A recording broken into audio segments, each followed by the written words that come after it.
If you've been following me for a while, you know that one of my favorite things to do is to bust myths. And this week is no exception. I welcome Khristee Rich back to the show. She's a familiar voice from earlier on this season. And we sit down and talk about labor myths as well as conception over 35 myths, two topics that are near and dear to my heart. Join us this week as we sit down and we have an awesome conversation about things that we consider normal in our culture, but really, in fact, are just normalized. Hi, I'm Adrienne Irizarry. I'm an Eastern medicine practitioner who is passionate about women's health and helping women live their best lives. My goal is to put you in the driver's seat of your menstrual health, offering period solutions for a symptom-free life. Statements made in this program are for educational purposes only and not intended as a substitution for medical consultation or advice. We do not claim to diagnose, treat, or cure any diseases. This podcast is inclusive and welcomes all gender identities.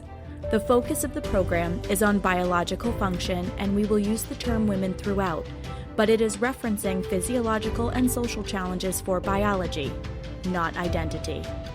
Come as you are, I am happy you're here and welcome all performances of identity.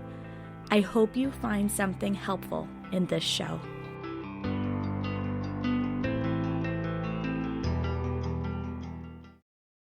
Welcome back to another episode of the Reproductive Rebel podcast. We are doing round 2 with the amazing Khristee Rich. Thank you so much for joining us today, Khristee. Thank you so much. I'm so happy to be back and be back for your audience. I'm so excited to be here. So, Khristee and I, if you listened to episode 32, we had an opportunity to talk about her amazing work. So, definitely, if you did not have a chance to listen to that episode, it's episode 32. Go back and listen to it. It was an awesome conversation. At the end of that conversation, we started talking about myth busting. And if any of you have been following this show for any length of time, you know this is totally my jam. I love myth busting because Me there are too. so darn many of them. Yes, and they need to be busted. Absolutely, absolutely. So Khristee graciously agreed to come back onto the show so that we could do a little bit of this myth busting. And so today we're going to talk about myths around labor, and I'm going to call it, in air quotes, advanced age conception, because there's a whole host of very unflattering terminology for people who are trying to conceive north of 35. And there's a lot of myth and beliefs that are accepted as the quote unquote norm. Yes, that's the truth. Exactly, because of the context and the culture that we live in, and then the rhetoric that we are provided by the medical community. And I feel very passionately about this. One, because I conceived at 40 naturally, and two, because this causes a lot of unneeded grief and strife and roadblocks for couples who are trying to conceive or feeling like their clock is running out when they're like 34, which is kind of insane because according to Chinese medicine, you can have babies up until you're no longer bleeding. And Exactly. if you look back at history, that's exactly what was happening. Yeah. So, why are we having these mental roadblocks now? Well, it's because garbage in, garbage out, right? We're only as good as the information we're fed. So, Yeah. Khristee and I are going to give you a different perspective on all of these things. Yes, we will. I'm excited. I'm ready to dive in. So, let's talk about conception first. We'll go chronologically in time. Perfect. What around the age of 35 do you find there are some of the biggest myths out there? Oh my gosh, there's so many. I know. So, first of all, in the United States, we call it geriatric pregnancies. So that is if you are 35 or older, you're considered to be in a geriatric pregnancy. And a lot of people hear that this is high risk. Mhm. So they hear that once you're 35 or older, then you're putting your own health at risk and you're putting your baby's health at risk. So people are told that the rates of having birth complications are much higher, that your child can develop all of these terrible birth defects and also terrible illnesses. And so let's start to break some of these down, first of all. So, as you mentioned, this information is causing so much emotional pain for women, and they're not getting the full picture. So, it's very important to paint the full picture. And that's what I like to do from a holistic point of view. This is my specialty, holistic health and wellness, especially helping women along the journey from preconception through postpartum. So, one thing to keep in mind is that this is just in the United States. So, I've been doing research about childbirth around the world, and childbirth is different around the world. They have a different understanding of it, they have a different belief system, and they have a different way of handling it.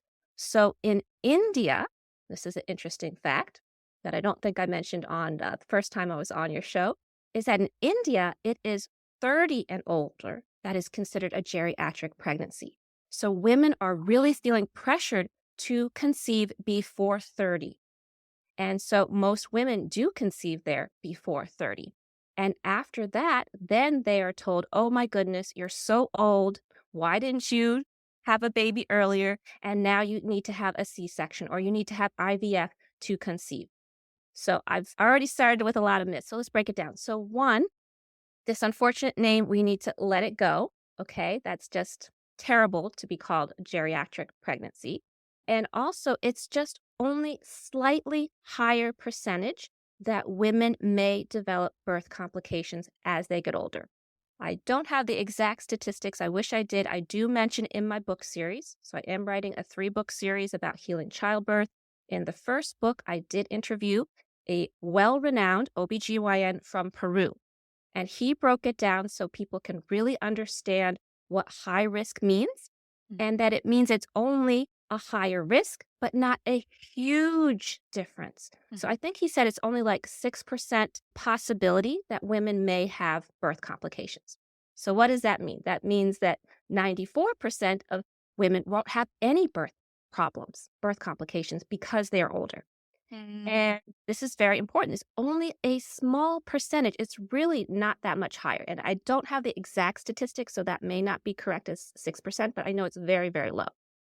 And so also it's important to know that the same thing for a child having birth defects, having different illnesses later. It's again not necessarily because the mother is older. Okay, it's really important to know the mother's health history. It's very important to know her health history before she conceived. Okay, and also to take into account her partner. What was Yes. his health history? Okay, it takes two, right? It takes two to make a baby. So, unfortunately, a lot of pressure is put on women if they can't conceive, and they're said, oh, it's all your fault if you can't conceive. But again, you also need to look at your partner's health history as well. So, just busting these myths, it is possible to conceive after 35. It is possible to conceive naturally past 35. It is possible to conceive and not have any health issues of your own, and not to have a child born with health issues, and not to have birth complications. So, just busting all of those myths right there to begin. Woo! Okay, mic drop, folks. Like, that's a wrap. That's the whole episode, right? But it's so true. Like, we literally are what we eat. Yeah. Garbage in, garbage out. We literally are our lifestyle choices. So, like, there were so many points that you made. Can you tell I'm all fired up now? I'm like, yes, sing it, sister, because it's so true. Like, these percentages are created based on national averages. They're based on averages. And sometimes those averages are created cross culturally, sometimes they're not. So those statistics are only as good as the data that they're being created from and who's asking the question. Can I just raise that for a second? Everybody who does research has an angle. They're Mm-mm. trying to answer a particular question. Now, the question that's being asked can be slanted. I'm a little jaded by statistics because I feel like your outcome, like the researcher is trying to prove an outcome. And sometimes the data doesn't support that outcome, but there are a lot of ways to make the data support that outcome, right? Yeah. And the thing is we're looking at an average. We're also looking at a culture that is heavily medicated. We're Yes. looking at a culture that doesn't know how to take a break and literally stop to smell the roses. Yes. We're looking at a culture that collectively does not know how to care for a cycling body. And Mhm. so the average that you're going to be creating from that is really going to be the look at the total population health. But if you are going into conscious conception, that's what Yes. we'll call it, conscious Yes. conception, That's what I call it too. Yes. where you are making active changes in your lifestyle. I am choosing what I'm saying yes to, what I'm saying no to, and how much of a pause or a break I am giving my mental, emotional, and spiritual health. Am I even giving that to myself, or am I going 60,000 miles an hour with no break and starting to get resentful of all of the commitments that I have because I'm Yeah. overscheduled and exhausted? Yes. You're Yes. coming at conception with a very different energy from both of those perspectives. So I wanted to say something to piggyback on what you said. So it's so important for people to understand this, that if you have been running 150 miles per hour, doing so much for your career, for your parents, for your neighbors, for everyone else, and you're giving, giving, giving, and you're taking all these medications. Most Americans are on some form of medication. I believe the CDC says that 40% of Americans have a chronic condition, have one chronic condition. And they say that 60% have one or more chronic conditions. So most of Americans have some sort of chronic condition, chronic illness, and most times they are being given medication and medication that they will then take for the rest of their lives. So imagine as you're getting older, you're getting more stressed out, you're feeling more pressure to conceive, you're taking more medications, which are affecting your liver, which is affecting your digestion, which is affecting your mental well being.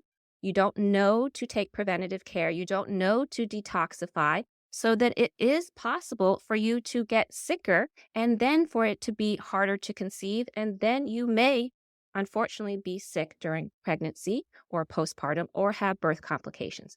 But again, like Adrienne said, if you are proactive, if you are exercising preventative health, if you know that food is medicine, if you know it's important not to eat processed foods and to not smoke and not do recreational drugs and to, lower your sugar and lower your alcohol, then you will be so much healthier and it's going to be so much easier to conceive. So I hope that they will be inspired by listening to this episode. They need to think about how important it is to be as healthy as possible, mind, body, and spirit, before they even try to conceive, before they even think that they have fertility issues. You need to be proactive, preventative, and do everything you can to be as healthy as possible. And not just you, but encourage your partner too. Yes. It, like you said, it takes two to tango. I have a course called Empowered Fertility that takes on Mm, this topic, and half of the course is the her side, and half of the course is the him side, mm, because we are facing male fertility epidemic right now mm, mhm, because of lifestyle, because of garbage in our food, because there are artificial colorings that cause cancer that are not allowed in certain products, but not taken out of our food products. Like, it's just mind-boggling, the and things that, radiation. yep, Radiation. So radiation. so many people don't realize that your phone contains Mm, radiation, and so many people put their laptops on their lap. Don't do that, everyone. Okay. So many people put their phones just anywhere. I've seen people put their phones in their lap, put their phones in their bra. You know, this can affect your health and wellness. So it's very important that you are mindful that even though we think our environment is healthy, it's not necessarily as healthy as you believe it to be. And I just read there's a fantastic book called Awakening Fertility. I don't know if you've read it. Fantastic book. I know you would enjoy it because she talks about fertility from a Chinese medicine point of view. And she talks about how different things are affecting sperm more than ever. Yes. And she said, I believe she said alcohol, and I believe she also said cannabis. Yeah. So there's all these products now that people are taking because it's legal and it's more accepted, and they don't realize that sperm and cannabis don't go well together. So that's going to make it harder for you to be able to conceive if your partner is, having those products. Yeah. And from an herbalist perspective, it challenges kidney chi. Oh, And kidney chi is your fertility energy. yeah. It is the fundamental foundation from an Eastern lens of where our longevity as well as our fertility are seated in our body. And so, when you're trying to conceive, there are a whole bunch of lifestyle changes that both partners need to essentially be a team Yes. and do together, bringing more joy into their lives. We talked about joy in that episode. Yes. Again, go back and listen to episode 32 with Khristee. More joy in their lives, more pause, Yes. allow themselves to play and be creative because that creativity comes from that same energetic space. Think about it. You're creating a life. Yes. You're creating a little human. Like, you need to allow yourself space to play and have fun. And a lot of times, particularly when people are of that horrible term, advanced reproductive age or Mhm. advanced maternal age, that and geriatric Mhm. pregnancy, all three of those terms, they're offensive. Yes, they really are. They make you have certain emotional and mental blocks. Yeah, you feel bad about yourself. You feel that you're irresponsible for thinking about conceiving. Oh my It's gosh, terrible. 100%. 100%. I totally agree with you. And I mean, people even question you about it. Like, Yeah. I've had people in my pregnancy, natural conception, 40 years of age. There is not a darn thing wrong with my son. And I've had people go, "Oh, you're kind of coming at this a little late, don't you think?" There's also statistics out there that show that when women have babies 40 and older, they have a higher chance of living to 100 years old.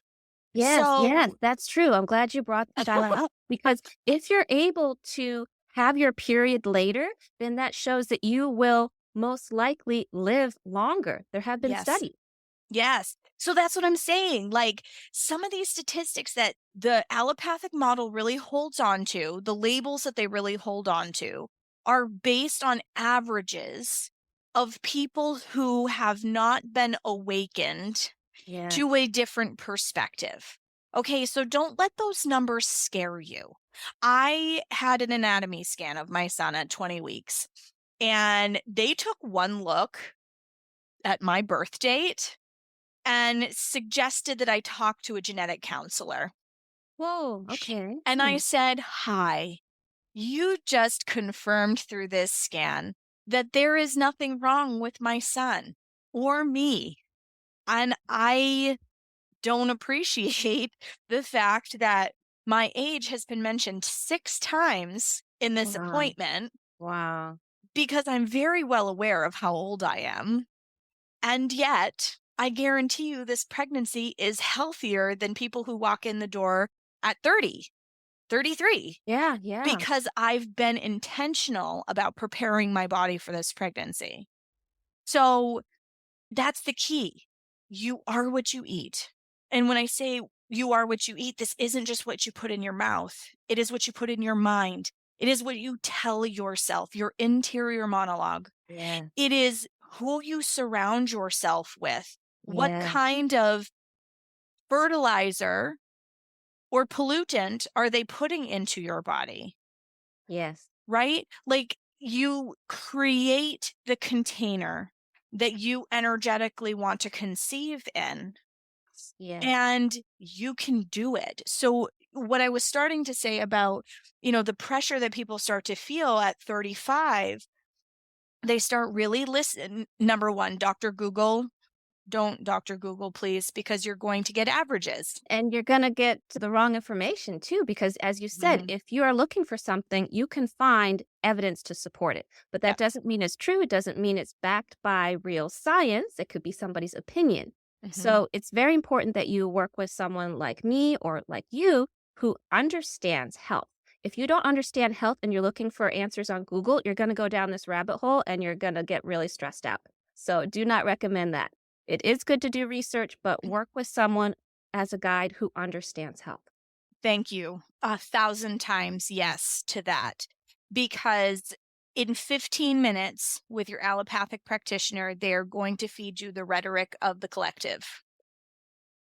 And when you're working with a holistic practitioner, you are going to have somebody who is going to be invested in your entire picture, which is more than just the physical composition of things, Yes.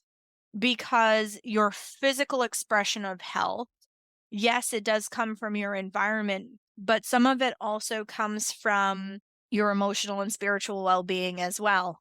And that's Absolutely. where the traditional allopathic model doesn't always, because there are some allopathic practitioners that pull in the holistic lens. I'm not saying that they're not, but they're few and far between. If you were to look at Facebook groups, which I do quite often to get a sense of the lay of the land, that is one of the number one things that I see women ask for. I'm looking for an OBGYN that is holistically minded. You realize that 9 times out of 10, that's an oxymoron, right? And I say Yes. that like I know an allopathically trained practitioner who is moving to a more holistic lens. She's a fabulous practitioner. She's an excellent practitioner, but she marries the two. Not Mhm. all practitioners do that, and it's really hard to find ones that do. Yes, it is. It And is. so typically you end up paying out of pocket, unfortunately, but you're going to get far more for that investment when you're working with somebody who's looking at your entire picture and is not working in a siloed approach where they're only looking at your uterus and they're not looking at perhaps the recurrent miscarriage trauma that you're walking into this appointment with that is going to affect how you feel about your Yes. ability to be successful. Yes. Yes. And unfortunately, so many OBGYNs do not understand our cycles. They don't Mhm. understand what it means if you're spotting. They don't understand what it means if you're spotting before or you're spotting after. They just want to look for cancer, right? Yes. So they're looking for something pathologically wrong with you. And you want someone who understands your cycle so you can go to someone like yourself and you'll say, okay, well, you need more of this for your kidney support. You need more to support you. You're not getting enough nutrients. So it's very important that you look for a holistic OBGYN if you can, but again, they're hard to find. But so much good information here. I can go in so many different directions. I'm just so excited to talk with you. I feel the same. When you were like, let's myth bust, I was like, heck yeah, girlfriend. Because there's so many places that we could unpack this. Yeah. So, the big takeaways from this conceiving over 35, from my perspective, are number one, it takes prep time. Yes. So by the time you make the decision that you are going to do it, you don't just start trying. No, you don't. Yes. Preparation needs to happen for the body in order to decrease some of those potential risk factors Yes. and increase your chances for success in both partners. Yes. Yes. Okay. And it's very important for people to understand that conceiving is not just to conceive, but you want to be healthy throughout the whole process. You want to be healthy in pregnancy. You want to be healthy and empowered and strong during labor. And you want to be healthy postpartum. And of course, you want to have a healthy baby. So just rushing to conceive is not being mindful of what can happen in the future. So we really do need to set the time at least 3 months. Some people may need 6 months, especially if you have chronic conditions to overcome. And again, allow yourself the time, be patient with yourself because it's so important what you're doing for yourself and for your future child. 100%. I couldn't agree more. I think the second big piece is stress. Yes. So good. Stress is the number one hurdle that I see for people because they're stressing themselves out about how old they are, the Mm-hmm. fact that their window is closing, which makes them feel urgency. They Yes. try to control every little aspect of the process. And this is not to shame anyone. This is observation from hundreds of fertility clients that have come through my practice. Okay. These are very real themes for people. And when we try to control the process, we don't get anywhere. We can control the things that we can control, i.e., how is my mental health? How is my spiritual health? How am I taking care of myself physically? How is my relationship with my partner? Yes. Because if you've been trying for a while and you find yourself north of 35, it starts becoming mechanical. Oh, I'm ovulating now. This is the time, Yes. right? And Yes. there's no intimacy. It becomes the physical act of things coming together, which wouldn't be any different than a petri dish, Mm-hmm. right? And there isn't that alchemical part that helps with the conception. The piece about India and 30 being the line of demarcation, I'm just going to call it that because I can't bring myself to use those ugly other words because I don't believe that it's true. IVF is a business. It is. It It is makes a lot of money. it is a colossally expensive business. Yes. Yes. And this is where we try to control as much as we possibly can in the process. And then when we schedule a cesarean, we're trying to control as much as we possibly can about the experience. Yes. Yes. It- So let's unpack this because this is very, very important. So women believe that, well, one, if they're older, some women believe that you cannot naturally conceive. Mhm. So I've been talking to a lot of women and they're older and they may be 50 and they're like, well, I have to do IVF, right? And I'm like, no, you don't have to do IVF. And they're like, well, other people who conceive, because I said all the celebrities are now having children later. So it is possible. They're like, oh, well, did they do IVF? And I'm like, well, I don't know, but it is possible still to conceive naturally. And Mhm. so one, we need to bust the myth that after you are 35, that you can only conceive via IVF. That's not true. And then what you said is so important is that the stress that women go through. So going through IVF is a very stressful process, very Mhm. expensive, very stressful, very painful, takes a lot of time.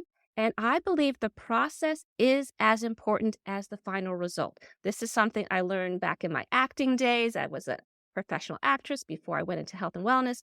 And we learned that the process, the rehearsal process, was as important as the final performance. And I have carried that philosophy throughout my life. So I believe if you're really stressed throughout the treatment of IVF, that's going to make it harder for you to conceive. And not only that, but you have to be mindful that you're putting in all of these medications into your body. And if the reason why you couldn't conceive is that already your body is overfilled with too many toxins, you really need to focus on detoxing, not adding more medication. Mhm. And there is a slightly higher risk of having birth complications if you do IVF. So it is important for women to be mindful. This is something I like to do is give enough information so women can make the right decisions for them. So it is important to note that if you conceive via IVF, there is a slightly higher percentage, just like I mentioned before with geriatric pregnancies, there's a slightly higher percentage that you may have a child with birth defects and different illnesses, and you may develop a chronic condition yourself. But it's important for those to know who are considering IVF that there are some drawbacks. So it's not like this perfect potion that, okay, you conceive and then everything's going to be fine. So just some things to keep in mind is that it may contribute to low birth weight. It may contribute to premature birth. Baby may come too early.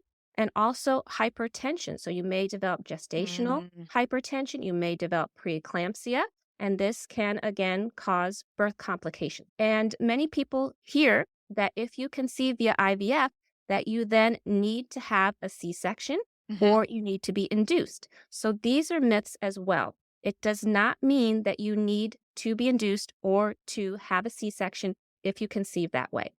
Just because there are slightly higher percentage of birth complications doesn't mean you need to go those routes. And with those birth complications, it's not going to remedy it by being induced or having a C-section. So it's very important that women are mindful. I love this.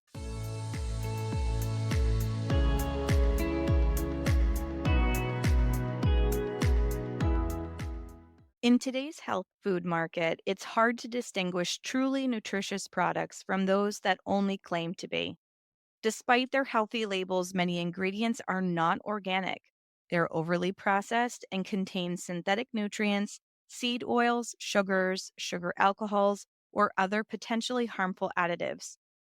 Paleo Valley stands out by committing to genuine whole food ingredients that support your health as nature intended.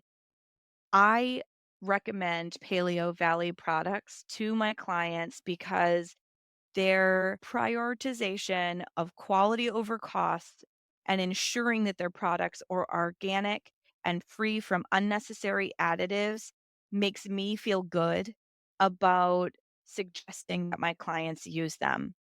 As somebody who uses food as medicine, quality is absolutely paramount in order to get the results that we're looking for.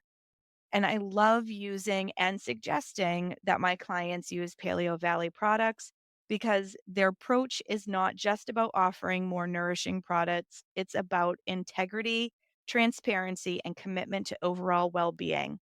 All of those themes jive with me.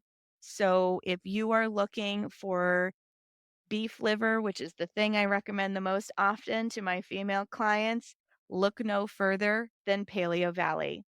Link is in the show notes. And now back to the show.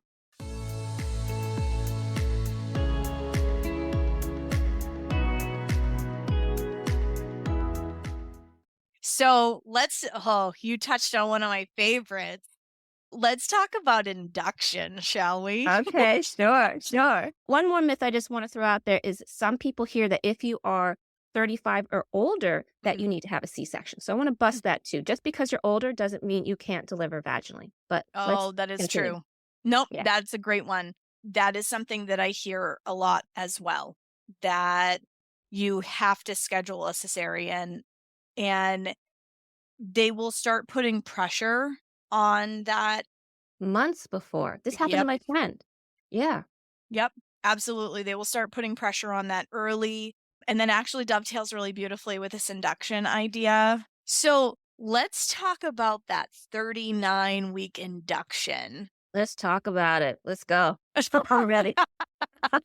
This has become a standard operating procedure in most hospitals, and it totally is a myth. There was one study done with a very, very small sample group that has now become the standard operating procedure basis. And yeah, I would love to know your thoughts on this because it makes me Sure. wild. And I Sure. see it in a lot of Facebook groups. This is a very important topic. We could have a whole other episode just on induction.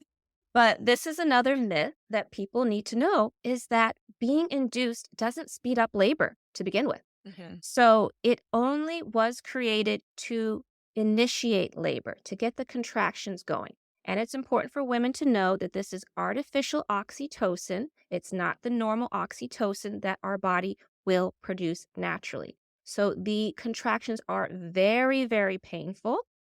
And there has not been enough research done. There's not enough research done for women's health and especially for pregnant women and labor and afterwards. So there's not enough information about the short term, but mostly the long term effects of Pitocin.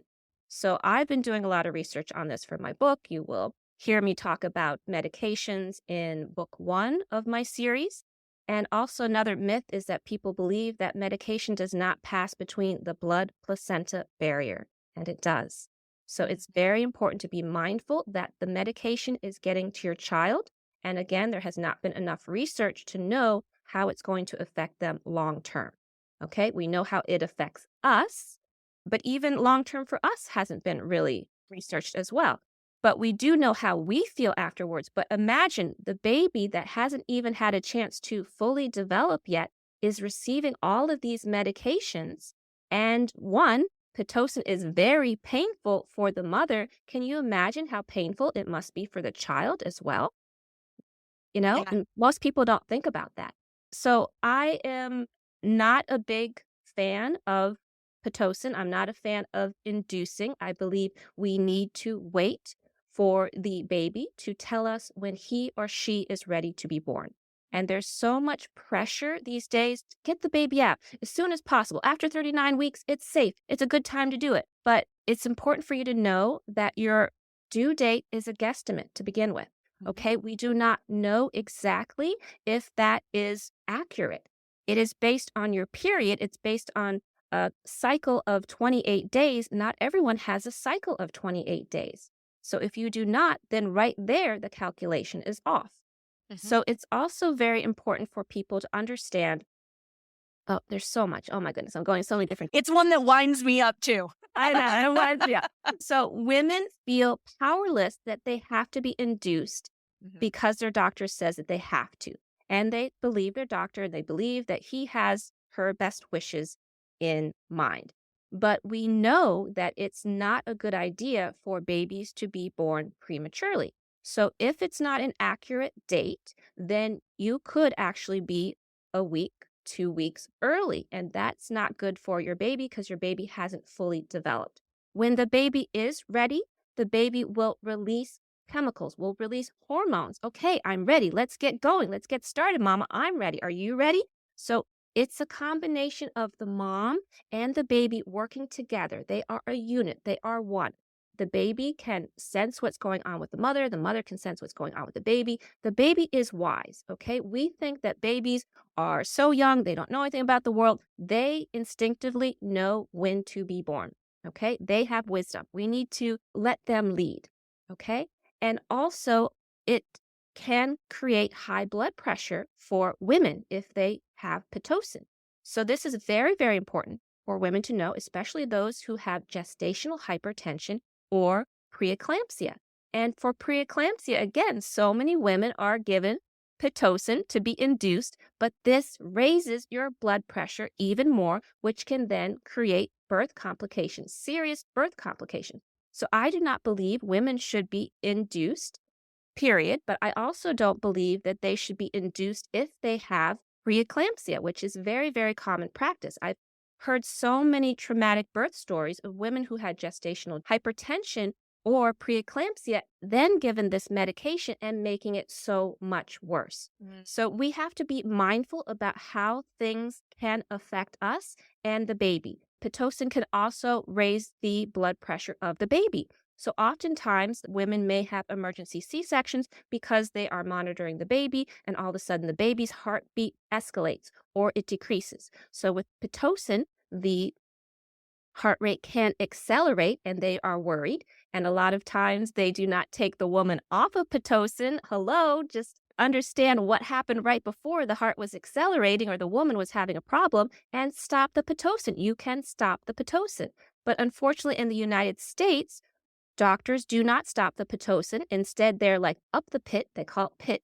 And they said, higher, keep it going. We got to have this happen quicker and faster. And in other countries, because around the world it's not the same, I interviewed a woman who gave birth in Japan and it wasn't working. And they took her off of the Pitocin and said, rest. Let's see how you do without the Pitocin. So again, it's a different mindset, different philosophy about birth. And so we need to be mindful how it's affecting us and our babies.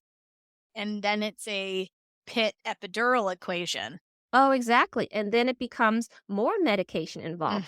So with epidurals, again, there are side effects, many side effects. It can be low blood pressure. It can prolong the birth, it can slow it down, Hmm. and it can also create nerve pain, paralysis, seizures. Okay, it can create a lot of problems. So then the baby's heart can decelerate. And again, that can lead to an emergency C section. But again, unfortunately, nurses and doctors are not mindful of the medication creating these issues and they do not stop the medication. And also, epidurals can create long term health effects. So I have interviewed women from my book series who did develop fibromyalgia after birth, who did develop arachnoiditis. Okay, that's a very serious chronic health condition that there is no cure. It is a spinal cord injury. And I will be sharing one woman's story in book one about how she developed it after giving birth. And she was not told that this could be an outcome. She was not told of the health risks of having an epidural. And this is important that women aren't being given the information from their doctors, from their nurses, from their anesthesiologists, and they don't have enough information to make informed decisions. I feel like that is the root of a lot of these challenges, is Yes. the fact that we make decisions with the information that we know. And we don't know what we don't know until we're in it and we have buyer's remorse. Well, Yeah. shit, I wish I had known this before I went into it. I hear that about hysterectomies. I hear that with birth stories. I hear that Mhm. with so many aspects of our current continuum of care of women's bodies. And so many of the studies around how medications affect bodies, how certain procedures affect bodies, all of these kinds of things were not even done with women. Mhm. I And know. it's so hard to get true data because they're less than 5% of the NIH budget in the United States is allocated towards women's health related anything. So sad, so sad. And even lower for women who are minorities. Yes, absolutely. And that is a really important point as well. There's a reason why other ethnicities see significantly higher maternal and fetal mortality rates Yes, because of that piece because of of their information health. alone. So this is very important. So African American women do develop hypertensive disorders more than any other race. Hmm.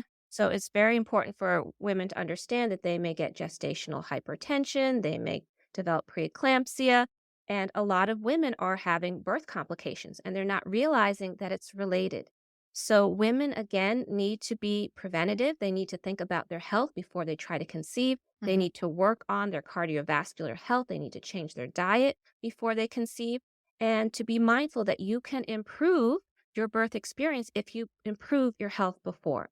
And also, gestational diabetes is very high with African Hmm. Americans and also with Native Americans. So, again, we need to be mindful about our health and improve it before, because otherwise, unfortunately, these terrible outcomes are continuing and they're escalating. They're escalating. And we're one of the nations, so we being the United States, we're one of the nations with the highest cesarean rates of the industrialized countries. Well, there are higher, there are, but yeah, we are too high, definitely. Yep, Yeah. we're on the higher end of that, absolutely. But there are And some countries with 50% or like 55% of people get C-sections, which is yes, crazy. And even in Peru, which I did a lot of research for my book series, in Peru, in the capital of Lima, 90% of women have C-sections. wow. 90%. And this is a capital of 10 million people. Wow. That is astronomical. Yeah, this is obstetric violence. This is major. So we also need to be aware of obstetric violence happening and also medical gaslighting. So women there don't really have a choice. They are told that they have to have a C-section. The doctor may make up something like, oh, the baby is transverse, or I'm going on vacation soon, so we need to do it. It's 39 weeks, whatever. And doctors there do not have a team. So in order for them to get paid, they have to be the one delivering the baby. And a lot of them have several jobs because they don't make enough money just delivering babies. So they've got to have Oh, their work schedule to be there, to be available. So they schedule all these C-sections, and it's even illegal for women to have home births in Lima, Peru. Oh, Illegal. wow. Yeah. I know that there are parts of the world where it is illegal, and I know that there is massive regulation here in the United States, and different parts of the country have different rules and laws about the scope of midwifery care and all of those kinds of things, and how you are able to actually birth at home, whether, you have to be at least 37 weeks in most states and like that kind of thing. But that is one of the places that it's illegal, huh?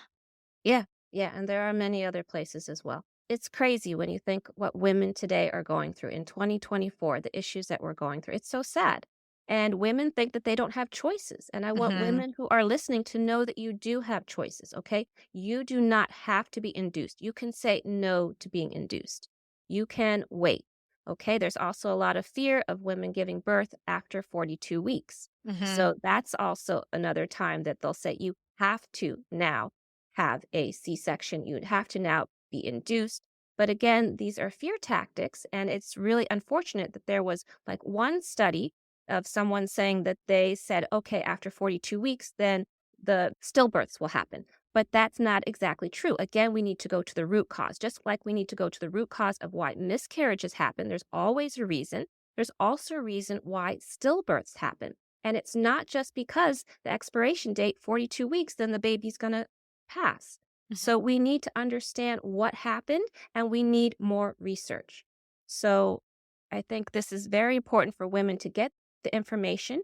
And something that we actually talked about on episode 1 is that you mentioned how important birth stories are, but there's so many Hmm. horror stories that are being Hmm. passed.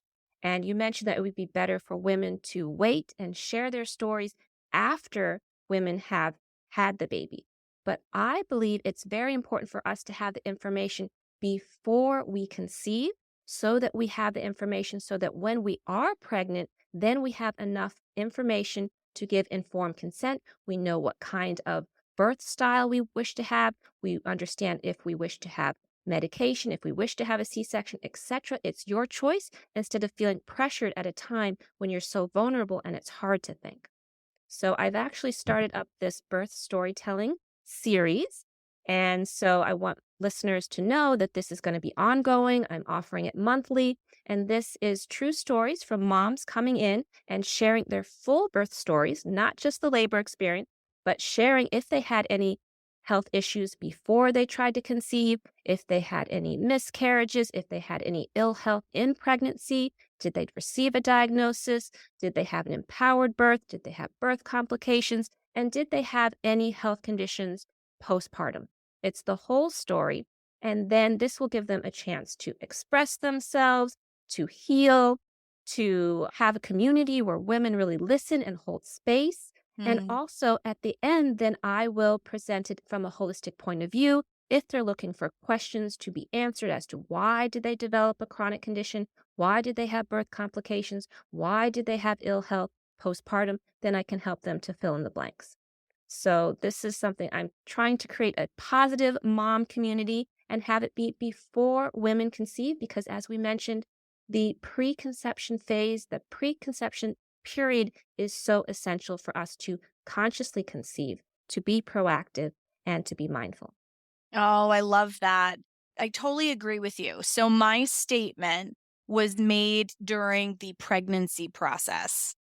Yes. And there are a lot of really unfortunate birth outcomes, birth experiences, journeys through birth Yeah. that can really be scary and can erode somebody's confidence that their body knows what it needs to do. And Yeah. so that's the perspective that I made that statement from. But I 1,000% agree with you that having that kind of a conversation, knowing going into, again, it's all about conscious conception, right? Yeah. Knowing going into their conception, what kind of birth experience do I want to create for myself?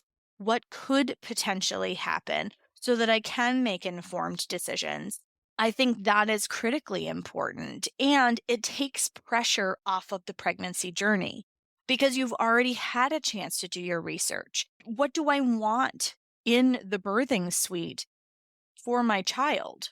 What environment do I want to birth in? Mm-hmm. I know that I did not feel comfortable being in the allopathic model for my birthing experience when I gave birth to my daughter 13 years ago because I was more afraid of them giving me medication because I'm very, very sensitive to all of that, that they would give me something that I would have a really bad reaction to and it would affect me and my daughter, rather than allowing my body and trusting my body and embracing the power of my body to be able to do this thing that women have been doing for millennia. Yeah. And to me, being a very short ride from the hospital, I decided that I was going to be at the mercy of whoever was on call no matter what. And I Mhm. made all of these decisions like early, but I didn't even know home birth was an option until I was a part of the way through my pregnancy. And then I made the decision. But it felt far more aligned to me because I trusted my body. I wasn't even doing the work that I'm doing now, and I trusted my body. And I had a beautiful home birth. Wonderful. I'm planning another home birth with my son. And, Wonderful. when you go into it with the information, then you can essentially make plans. And feel Should empowered. exactly. Yeah, what a different way to view it, to be empowered versus to be reactive and defensive and fearful. Mhm. Completely different. And then have buyer's remorse because you Yes. were feeling all of the feels. You had all of these hormones that were affecting how you felt. And if you haven't had a chance to talk through some of these things with your partner, with a birth educator, with, whomever is part of your care team, they're going to be just going through the standard operating procedure, vitamin K shot, PKU Mhm. test, like all this kind of stuff. And they're just going to do it. They will take Yeah, your do baby the to do the ointment. Apgard. Yep. Yep, the ointment for the eyes, like, they'll just take and do what their standard operating procedure is unless you question it. Yes. You have the power to refuse certain services. Yes. You can request that golden hour not be disturbed with your baby against your skin so that the baby can nurse. Those are within your rights to make those decisions. And a lot of people don't realize that. They're like, "Oh, well, this is just what happens at the hospital." Right. Yeah. So, having a community space to have these kinds of conversations, to get more information, I think what you're doing is absolutely phenomenal, Christy. And I think Thank you. everybody should take part in it. If you are even remotely thinking about starting down or you are on your fertility journey, this is the kind of resource that you need so that you walk into your pregnancy with information instead of feeling stressed and overwhelmed when you're trying to, figure out what's supposed to be on your registry and whether you want a vitamin K shot or not. Like that, it's just a lot. And that can Yeah. be super overwhelming and create stress for mom and baby. Yeah, I seriously believe it's too much for women to start preparing once they are pregnant. I So agree. once you're pregnant, I mean, a lot of women don't know till they're 2, 3 months maybe. And then you only have a limited amount of time to then learn everything about pregnancy, labor, postpartum, buy all this stuff and prepare for your maternity leave, make sure you have enough money. There's just too much going on and you don't know where to go for the information and you don't have much time. So that's why I just emphasize, highlight the importance of preparing preconception. Very, Mhm. very important. I completely agree. I remember that feeling of overwhelm because, like I said, I didn't even know home birth was an option. So my research part of everything started, I was 25 weeks maybe. So I Mhm. was like a good way of the way through. And I had just had my gestational diabetes test. And I was like, none of this feels good to me. And I'm glad that I made the decision that I did, but it was overwhelming to read all the things that you needed to read while you were trying to prepare your life, your finances, your all these things. And, I have kind of joked with my husband during this pregnancy that I feel like a total slacker because, like, I'm not stressed out about any of it. I know what decisions I would make and what I wouldn't make and what I want and what I don't want. And That's you wonderful. I've That's just been so able to wonderful. enjoy the pregnancy. I wish that for everyone. That's what I wish for everyone. And Me it is too. possible. And you are such an inspiration to your listeners because you have followed your heart. You have conceived at 40. You are doing it your way with the home birth. You are relaxed. You are taking care of yourself, mind, body, and spirit. And they can too. They can too. They absolutely can. And so I am just so grateful that you came on today and busted some of these myths that I just see them all the time on I know. conversation boards and other communities. And like, it makes my heart ache how little information we're given and how much we need to know because of the complexity of the medical model in order to make decisions that feel aligned for us and don't disempower us. So I Yes. think everything that you're doing with your book series, your community are so critically important for people. Thank So you. how can people find you, Khristee? Well, people can find me at my website, www.thedancingcurtain.com. They can follow me on social media. Instagram is my name, KHRISTEERICH. They can follow me on Facebook at The Dancing Curtain, on YouTube at Dancing Curtain. There's no the, just Dancing Curtain. And I do have a series that will begin soon for season 2 of Holistic Me TV, which will be all about the pregnancy journey, giving you information about preconception, pregnancy, labor, postpartum. I've invited many health experts from all around the world, including Adrienne, so you'll hear her episode as well, which was a fantastic episode. And also, I want your audience to know that my specialty is helping women to conceive naturally, even if they are 35 and older, helping women to have enough information so that they have informed consent, so that they can be as healthy and as joyful as you mentioned throughout the whole process from preconception, pregnancy, labor, and postpartum. So if anyone is interested in help with their fertility, they can contact me to work with me one-on-one. They can also become a part of my group program. Currently, right now, I have a beta program. I'm interviewing women to see if they would be interested in being part of this new program and also giving me information so I can customize it for the first round. It's going to be greatly discounted. I don't know when this episode will air, if the program will have already started, but if you're interested, if you would like to be a part of the beta program, you can contact me. You can email me at Khristee@thedancingcurtain.com. Would love to have you be a part of the program.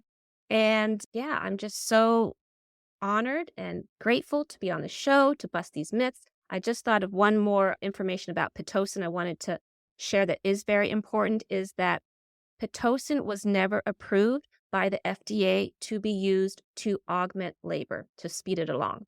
So it's used in hospitals, but it was never approved for that purpose. So again, if you do not wish to continue with the Pitocin, if you do not wish to have Pitocin, you can refuse, you can say no. It's very important that you know it was never even approved by the FDA. So it is considered the medication that is most abused. So it's very, very important that women are mindful of this so that they can make the best decisions for themselves and their babies. Wow. Now, my jaw dropped when you said that. I did not know that. Yes. See Yes, the again. things we don't know?